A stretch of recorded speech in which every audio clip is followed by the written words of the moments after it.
You've probably heard the story of a man who was standing on the side of a bridge and about to throw himself off and end his life when another man came walking along and stopped him, and the two men got talking. It's a long story, so I'll just give you the summarized version.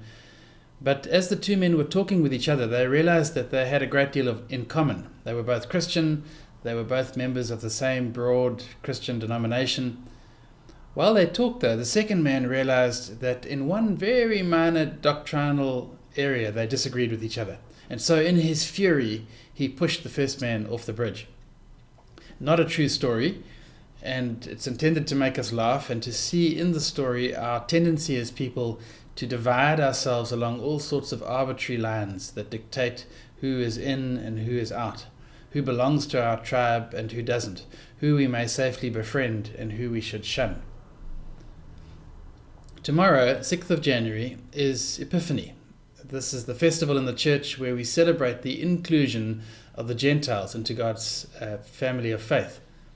And so while the story of God's relationship with people begins with the account of God dealing with Israel, this special chosen nation, there was always this intention that the Jews be a shining light to the nations, to the Gentiles. And in fact, last Sunday in our gospel reading, we met Simeon in the temple, and as he celebrates the coming of Jesus, he alludes to this when he talks about Jesus being a shining light to the Gentiles.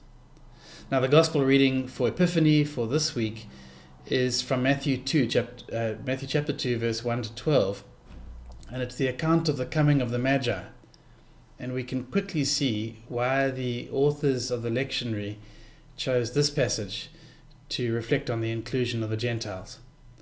Because the Magi, the Magi who come to visit Jesus in Bethlehem, are not Jewish. They were probably from modern-day Iran or Iraq. Their religion was probably Zoroastrianism. They were strangers in Judea. They were outsiders. And yet they were present at the birth of Jesus.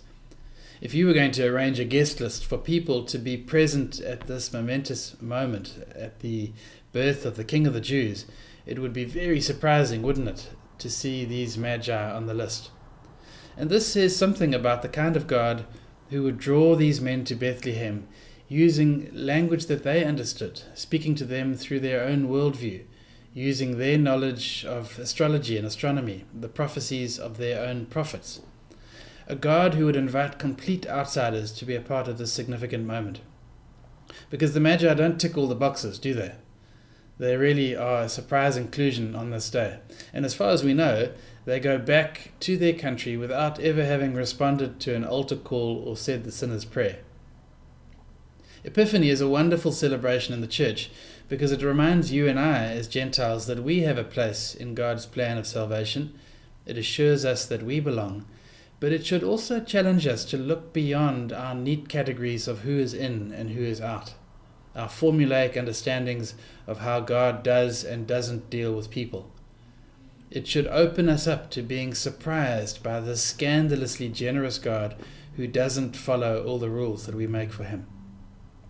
The author Anne Lamott has written that you can safely assume you've created God in your own image when it turns out that God hates all the same people that you do. Epiphany reminds us that God is not made in our own image, and Epiphany challenges us to love without exception all people who cross our path. So what does it look like when the people of God get this right? Well, I'll put a link in the description of this video on YouTube to a fantastic account, also on YouTube, of a church who welcomed into their community a Muslim faith community.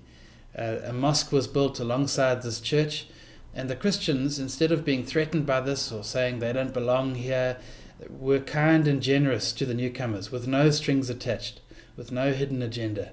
And as a result, warm, genuine relationships were formed between the two communities. And that's what happens when we live as an Epiphany people. Amen.